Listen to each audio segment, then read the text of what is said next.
دوبارہ خوش آمدید افتخار صاحب. آپ کا حافظہ الحمدللہ یہ ابھی آپ فرما رہے تھے 77 برس کے ہو جائیں گے اور اللہ آپ کو لمبی زندگی دے, آپ کا سایہ ہمارے سروں پہ سلامت رہے. ہم 35-40 سال کے اس دور میں جو ہماری عمروں کا جو ایک پیریڈ ہے اس میں بہت ساری چیزیں بھول جاتے. یہ حافظے کا کمال کیسے حاصل ہوا؟ اور ابھی تک الحمدللہ میں دیکھ رہا ہوں نا, آپ سالوں پرانی باتیں, دہائیوں پرانی باتیں آپ کو لفظ بلفظ یاد ہیں. دیکھیے کیا ہوتا ہے کہ اللہ سبحانہ تعالیٰ نے ایک کے سلسلے میں ایک بات میں کہتا رہتا ہوں کہ کبھی کسی شخص کے دل میں کوئی ایسی آرزو پیدا نہیں ہونے دیتے پروردگار عالم جب تک اس تک پہنچنے کی صلاحیت اور لیاقت و استعداد آپ میں پہلے سے نہ رکھ دی گئی. بیلٹ ان نہ ہو جو انگریزی. جی ہاں جی ہاں. اچھا, توفیق اللہ کی طرف سے ہوتی ہے. پھر حالات جو ہیں, جو مشکلیں ہوتی ہیں, اسی میں نعمت ہوتی ہے.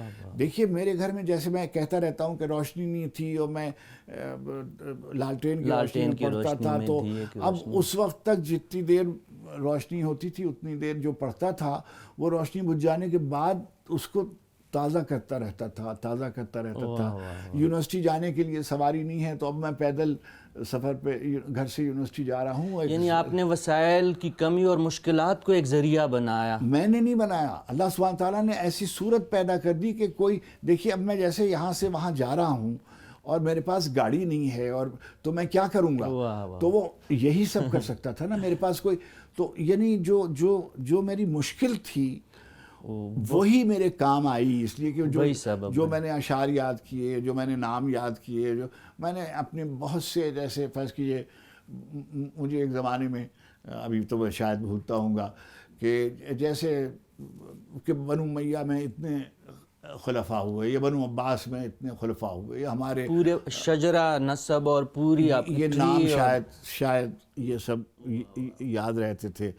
یہ اہل بیت کی جو محبت اور جو حب ہیں آپ کے ہاں, یعنی میں تو جسارت کر رہا ہوں کہ ایک جو آپ کا شعر ہے کہ حسین تم نہیں رہے تمہارا گھر نہیں رہا, یہ اس قسم کی جو آپ کی شاعری ہے, اشعار ہے, یہ اہل بیت سے آپ کی جو محبت کا ایک ہے, یہ کہاں سے آپ کو یہ درد جو ہے ان کے, جو پوری آپ کی شاعری میں ایک درد کا عنصر ہے, اہل بیت کی جو محبت ہے, یہ اس کا کہاں سے آپ کو؟ دیکھیے مجھے تو کچھ اس کا, یعنی جب سے مجھے ہوش ہے, دیکھیے لکھنؤ میں اور میرے ننیہال کے اوپر والے جو لوگ تھے وہ اہل تشیع میں تھے, اور ادھر سب میرے والد اور میری والدہ اور جو اہل تسنن میں تھے.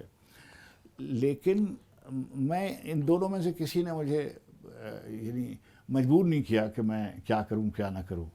چنانچہ میں سما کی محفلوں میں بھی جاتا تھا اور میں مجلسوں میں بھی جاتا تھا, تو پورے مرثیے میں نے مجھے یاد ہیں, اور پوری قوالیوں میں جو کلام اس زمانے میں پڑھا جاتا تھا وہ زیادہ تر فارسی کی شاعری پڑھی جاتی تھی.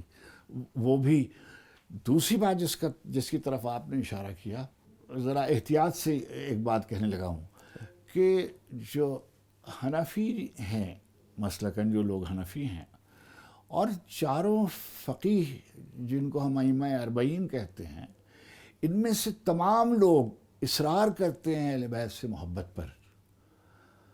کوئی بھی اسلامی ممانعت نہیں ہے. یہ تو اب بعض چیزیں, اور خاص طور پر اس میں مجھے کوئی یہ کہنے کی کہ یہ سیاسی صورت ضرور ہے. اور دوسری بات یہ ہے کہ نوآبادیاتی سامراجی دور میں انگریزوں نے ایک پالیسی اڈاپٹ کی تھی کہ ہندوستان میں اگر آپ کو رہنا ہے تو ان کو توڑنا ہوگا. بنیادی مسئلہ. تو پہلے 1857 میں ہندو مسلمان ساتھ لڑے تھے انگریزوں کے خلاف. پھر انہوں نے کیا کیا کہ انہوں نے فرقے پیدا کیے, اور پھر خود اہل اسلام میں, اب آپ کو سب معلوم ہے کہ بر صغیر کے جو مسلمان اہل تسنن ہیں وہ سب کے سب حنفی تھے, اور جتنے فرقے آپ کو نظر آتے ہیں یہ سب فرقے اپنے آپ کو امام اعظم ابو حنیفہ کا پیرو کہتے ہیں, مگر آپس میں جھگڑتے ہیں. سر, دور حاضر میں فن کے سفر کو کیسے دیکھتے ہیں؟ ایک دو سال پہلے روزنامہ ڈان میں آپ کے بارے میں ایک مضمون چھپا تھا جس میں آپ کی سائلنس کے بارے میں لکھا تھا کہ ریزسٹنس کے حوالے سے، اور افتخار عارف صاحب کی ایک سائلنس ہے. گویا میرے خیال میں شاعر تو ایسے بھی ہوتے ہیں یا جو تخلیق کار ہوتے ہیں ان کی خاموشی بھی ایک مزاحمت ہی کا ایک پیغام ہوتا ہے. یہ دونوں باتیں آپ سے سمجھنے کی کوشش کرتے ہیں مختصراً کہ سیدھی بات یہ ہے کہ جو کربلا ہے، میں نے ہمارے زمانے میں 3 دفعہ فوجی حکومتیں آئیں. اچھا، اب میں کوئی بہت ہی بہادر آدمی نہیں ہوں، میں ایک بزدل آدمی ہوں، مگر میں بہت سی چیزوں کو قبول نہیں کرتا، اور اس میں ایک یہ بھی ہے مزاحمت کرتے ہیں. مزاحمت کی بھی صورت ہے. اچھا، میں مزاحمت کیا کروں؟ ہر آدمی اپنی طریقے سے مزاحمت کرتا ہے. میں فیض صاحب اپنی طریقے سے مزاحمت کرتے ہیں، حبیب جالب صاحب اپنے طریقے سے مزاحمت کرتے ہیں، شیخ ایاز صاحب اپنے طریقے سے مزاحمت کرتے ہیں، اجمل خٹک اپنے طریقے سے مزاحمت کرتے ہیں، گل خان نصیر اپنے طریقے سے مزاحمت کرتے ہیں، فہمیدہ ریاض اپنے طریقے سے مزاحمت کرتی ہیں. میں اگر مزاحمت کروں تو کس طریقے سے کروں؟ تو میرے عقیدے میں اس بات کی گنجائش رکھی گئی ہے. تو ایک چیز ہوتی ہے لیٹن امریکہ کے آمریتوں کے خلاف، اس کو کہتے ہیں ریڈیکل تھیولوجی، اور ارنسٹو کارڈینل جس کے نمائندہ شاعر ہیں، انہوں نے مذہب کی جو روحانی قوت ہے اس کو استعمال کرنا چاہا. ہمارے عالم دین، بہت بڑے عالم سیرت النبی کے سلیمان ندوی، ان کا ایک شعر ہے کہ 1000 بار مجھے لے گیا ہے مقتل میں، وہ ایک قطرہ خون جو رگے گلو میں ہے. تو مقتل میں ایک قطرہ خون، ہر انسان کے بدن میں لہو کی ایک بوند ہوتی ہے جو اصرار کرتی رہتی ہے کہ بھائی تو سچ بول دے، تو حق بات کہہ دے. چنانچہ اللہ نے مجھے توفیق دی، اور میں نے کربلا کو ریلیٹ کیا اپنی کانٹمپریری سچویشن سے، بجائے اس کے کہ میں کہیں اور سے. چنانچہ فیض صاحب نے سب سے پہلے انہوں نے ہی لکھا میرے دو نیم کے پیش لفظ میں کہ افتخار عارف اقبال کے بعد پہلے شاعر ہیں کہ جنہوں نے، دیکھیے اقبال سے یعنی زیادہ وہی جو وہ مصرع جو میں نے کہ حسین تم نہیں رہے، تمہارا پاس ظالموں کا ڈر نہیں رہا. ظالموں کا ڈر نہیں رہا. اب وہ میں نے لکھا کہ وہی پیاس ہے، وہی دشت ہے، وہی گھرانہ ہے، مشکیزے سے تیر کا رشتہ بہت پرانا ہے. اقبال بہت پہلے لکھ چکے تھے کہ موسیٰ و فرعون اور شبیر و یزید، یہ قوتیں ہیں جو موسیٰ اور فرعون اور شبیر و یزید ایک دوسرے سے متصادم رہتی ہیں. جہاں جہاں کوئی فرعون پیدا ہوتا ہے وہاں ایک موسیٰ لازم ہوتا ہے.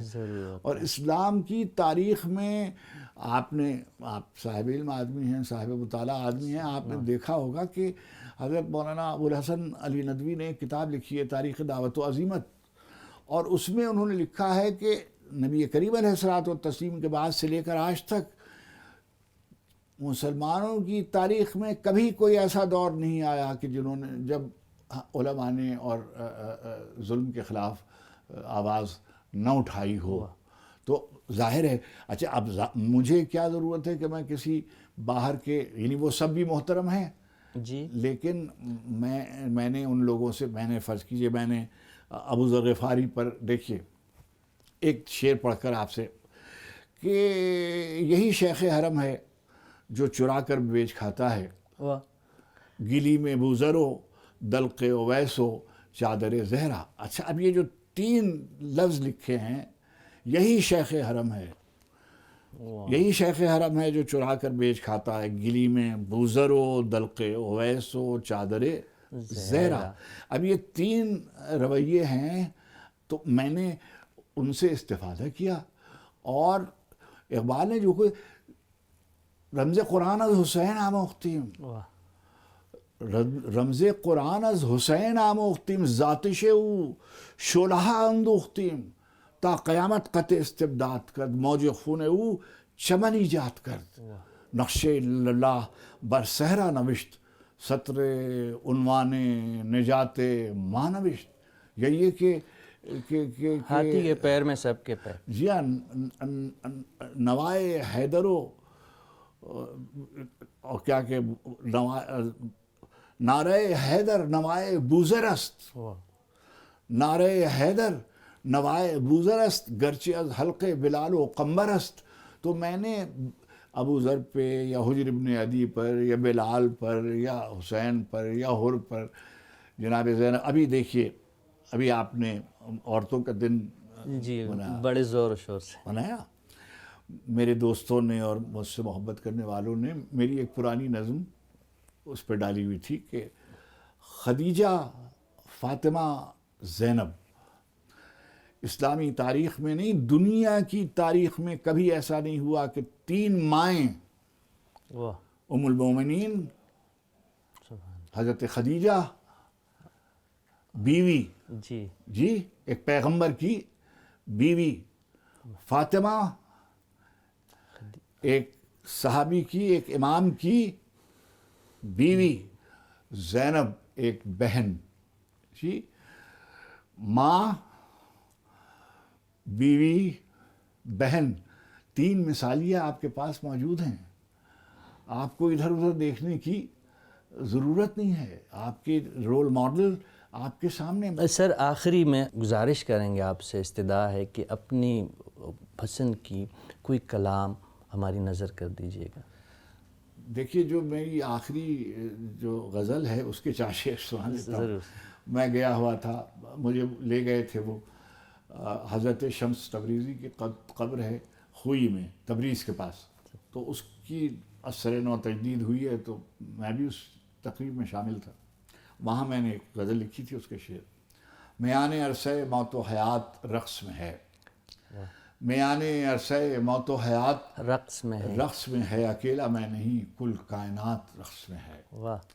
میان عرصہ موت و حیات رقص میں ہے، اکیلا میں نہیں کل کائنات رقص میں ہے. اتاق کنگرے عرش کے چراغ کی لو، اتاق کنگرے عرش کے چراغ کی لو کسی گلی کے فقیروں کے ساتھ رقص میں ہے. ہر ایک ذرہ، ہر ایک پارے زمین و زمان کسی کے حکم پہ دن ہو کہ رات رقص میں ہے. مجال کس کی کہ جنبش کرے رضا کے بغیر، مجال کس کی کہ جنبش کرے رضا کے بغیر، جو رقص میں ہے اجازت کے ساتھ رقص میں ہے. واہ واہ واہ. مجال کس کی کہ جنبش کرے رضا کے بغیر، جو رقص میں ہے اجازت کے ساتھ رقص میں ہے. وہ قونیہ ہو کہ بغداد ہو کہ سیون ہو، واہ واہ. وہ قونیہ ہو کہ بغداد ہو کہ سیون ہو، زمین اپنے ستاروں کے ساتھ رقص میں ہے. میں اپنے شمس کی آمد کا منتظر تھا، سو اب میں اپنے شمس کی آمد کا منتظر تھا، سو اب میرے وجود میں رومی کی ذات رقص میں ہے. اکیلا میں نہیں کل کائنات رقص میں ہے. بہت شکریہ سر، بہت شکریہ وقت دینے کا، ہم سے بات کرنے کا. ناظرین یہ تھے افتخار عارف صاحب، آپ نے انہیں سنا. ہمارا جی تو نہیں چاہتا کہ ان کے ساتھ ہم یہ نشست برخاست کریں، لیکن پروگرام کا وقت ختم ہوا چاہتا ہے. ہم اپنے معزز مہمان کا ایک مرتبہ پھر شکریہ کے ساتھ آپ سے اجازت چاہیں گے. اللہ نگہبان.